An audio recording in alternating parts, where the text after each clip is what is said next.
Au chapitre santé, voilà maintenant une technologie qui est en train de révolutionner la chirurgie. Certains médecins ont opéré des patients alors qu'ils se trouvaient à des milliers de kilomètres. Cela a été rendu possible grâce à des robots dont la précision limite aussi le traumatisme pour le patient. Démonstration avec Caroline Philippe, Thomas Gatti et Pierre Dehorne. L'opération démarre dans cette clinique de Casablanca. On peut inciser. Incision. Mais le chirurgien n'est pas au bloc. Il s'installe aux commandes du robot, J'ai la main. en costume, à 300 km de là, à Tanger. Et là, je vais opérer en civil. J'aurais pu venir en short, en t-shirt. Pourtant, c'est bien depuis cette salle qu'il va retirer la prostate cancéreuse de son patient avec ce robot et ses 4 bras articulés d'une valeur de plus de 2 millions d'euros. Et moi, là, je suis en train de faire bouger le robot à distance. Et c'est complètement intuitif. Là, je suis en immersion dans le corps du patient, dans l'abdomen. Grâce à des images en 3 dimensions et avec ses manettes et pédales, il manipule les instruments positionnés dans le corps. Ciseaux, pinces, caméra. C'est parfait. J'ai presque pas de latence, en fait, comme si j'étais à côté. 18 millisecondes de délai entre les deux villes, un décalage infime, imperceptible par le cerveau. En fait, ça doit être assez troublant sur place de voir le robot bouger tout seul. N'est-ce pas, Oscar? Ouais. Mais par sécurité, un chirurgien formé à l'utilisation de ce robot se tient prêt à reprendre le contrôle dans le bloc opératoire.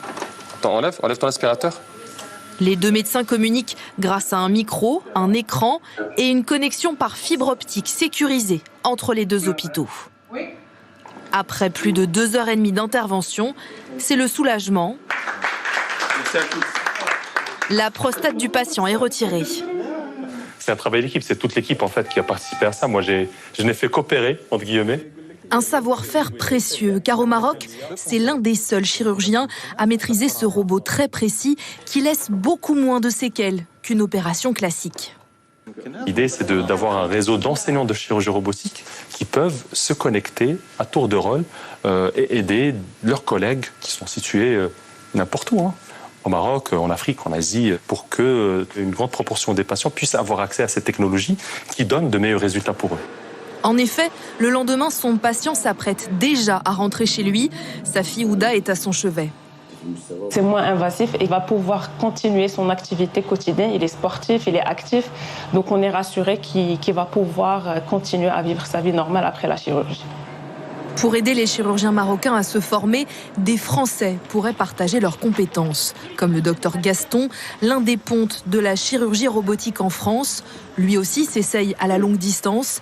En octobre dernier, il a retiré la prostate cancéreuse d'un malade à Pékin, à 9000 km de Bordeaux.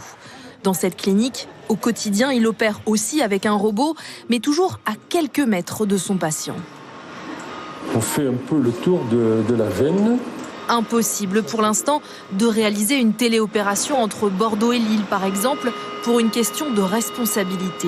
En cas de complications, qui assume? Le chirurgien sur place, celui qui intervient à distance ou le constructeur du robot?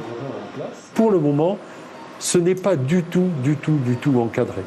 Et je crois que dans les années qui viennent, forcément, ça va se développer et il faudra réfléchir à ce problème de relation entre le chirurgien qui est à des milliers de kilomètres et le patient. D'autres opérations à distance ont eu lieu cet été, entre la France et le Japon, l'Inde ou encore la Chine.